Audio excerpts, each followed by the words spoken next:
Hundreds of telegrams asking for reservations for the big fight poured into the White City Sporting Club offices in Johannesburg. Handling such a vast throng of fight fans meant making radical changes at Wembley Stadium. It was a masterpiece of organization with nothing overlooked. To make sure that those who had paid the necessarily high prices would get a good view, cut-out figures were set up in the ring and the view tested from all parts of the ground. At noon on the day of the fight, the boxers were weighed in. Freddie Mills, weight 174 pounds. Johnny Ralph on the scale, weight declared at 190 pounds. A few hours later, with the stage set and preparations perfectly completed for a record crowd, the unreserved seats began to fill. Many people had arrived in Johannesburg from other provinces by special trains run specifically for the fight. There were 24,000 people present, creating a record-breaking gate of 42,000 pounds by the time Johnny Ralph, South African heavyweight champion, stepped into the ring, closely followed by world light heavyweight champion Freddie Mills of Great Britain. Freddie Mills, veteran of over 100 fights, was conceding 16 pounds in weight, among other advantages. But with a formidable number of knockouts to his credit, Johnny Ralph, in his 18th professional fight, had justifiable reason to be a little apprehensive. As the introductions were made, the crowd was anticipating a great fight. Ralph was the first to attack and relied on his speed to keep out of any serious trouble. The first round was considerably faster and more willing than on most big occasions.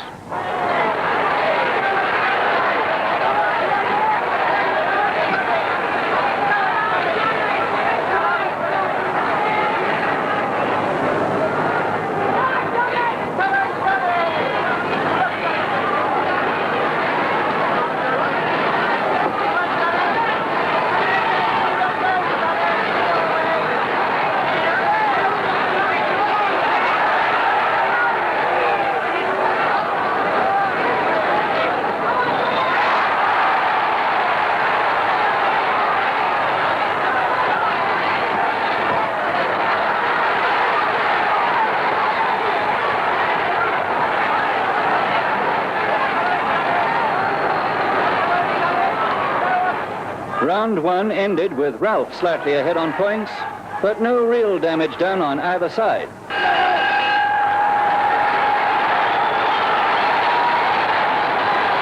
Second out the ring, the second round.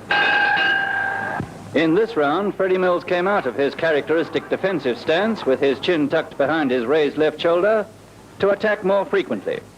Ralph moved well and caught him with several solid counters. These, however, had no noticeable effect on the rugged Briton.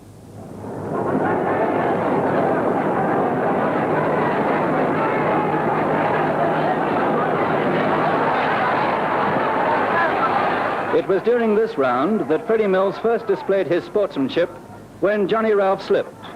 It occurred several times during the fight, and not on any single occasion did Mills take the slightest legitimate advantage of it.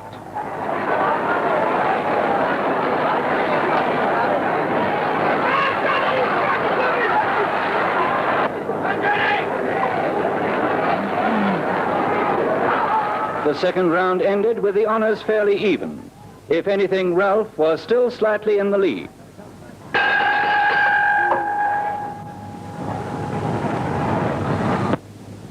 Second out the ring, the third round.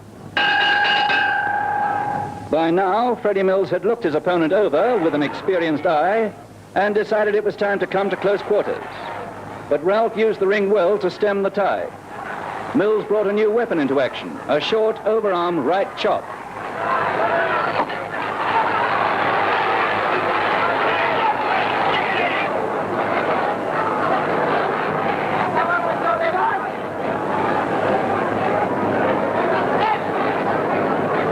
Freddie Mills finished the round putting more power into his blows and won the round by a comfortable margin. With 9 more rounds to go, the fourth round opened with the world champion determined and aggressive. He slammed in blows from all angles, putting everything he had into every one of them. The devastating power behind those punches was obvious. Even if they didn't find their exact mark, they must have hurt wherever they landed. Johnny Ralph stood up to it well, but in spite of backpedaling, he couldn't avoid the battering altogether.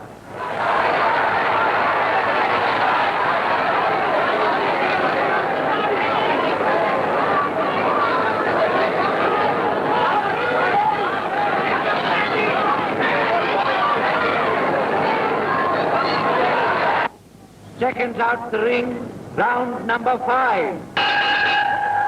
By now, Mills had thrown all caution to the winds. He slammed in hammer-like blows, most of which landed somewhere and hurt. Yet in the midst of it, this relentless ferocity gave way to sportsmanship when Johnny Ralph slipped again. Without any doubt, this must have been as clean a fight as ever took place. 1 second, Freddie Mills was being downright soft-hearted, and the next second he had returned to the deadly killer spirit that makes a champion. But he knows that a fighter is in the ring to win.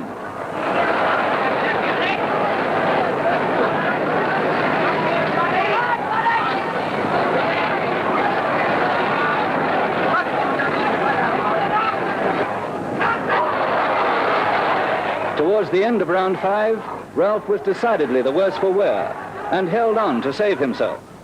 But he had already absorbed several blows that would have downed a lesser man. He was still in there fighting, but when the round ended, he was almost too dazed to find his way home. As the fight entered the halfway stage, the outcome was no longer in doubt. If a 6,000-foot altitude has a serious effect on boxers, Freddie Mills didn't show it. What followed was a nightmare for the South African and only served to prove that he can take it.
Downed 5 times during the round, Johnny Ralph weathered the storm and even mustered the courage and strength for the brave gesture, dazed and battered as he was, of trotting back to his corner when the gong finally came to his aid.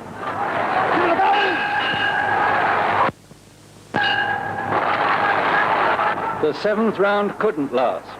Yet when Ralph slipped again, Mills actually helped him up and took him to rub his feet in the resin in his own corner. It was undoubtedly sporting, particularly as it gave Ralph a few more precious seconds to recover. But it also showed that Freddie Mills had no qualms about his own ability to win the fight. The annals of boxing, however, are full of the most unexpected recoveries and reversals. Dazed and battered as he was, of trotting back to his corner when the gong finally came to his aid.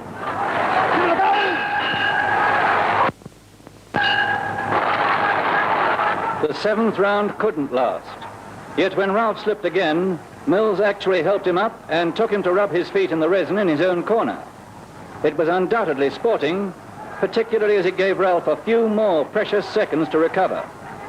But it also showed that Freddie Mills had no qualms about his own ability to win the fight.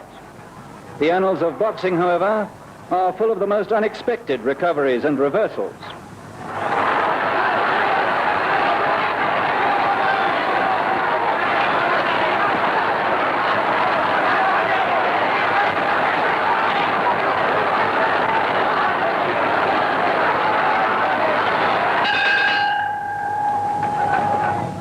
Most forecasters had predicted that if the fight went as far as this, it would go the full distance and Ralph would win on points. Ralph was already a mile behind on points. He was still full of fighting spirit, but had no real counter to stop Mills' onslaught. Freddie Mills made up his mind that the fight had gone far enough.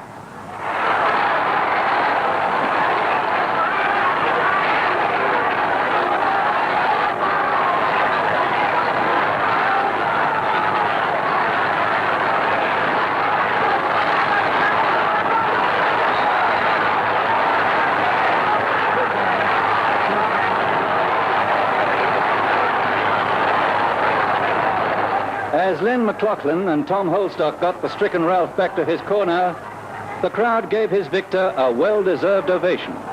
He had shown himself a worthy world champion. Johnny had shown the heart of a lion. He merely acknowledged that he had been well beaten by a better man. As Mills himself expressed it, the tragedy of this fight game is that there has to be a loser.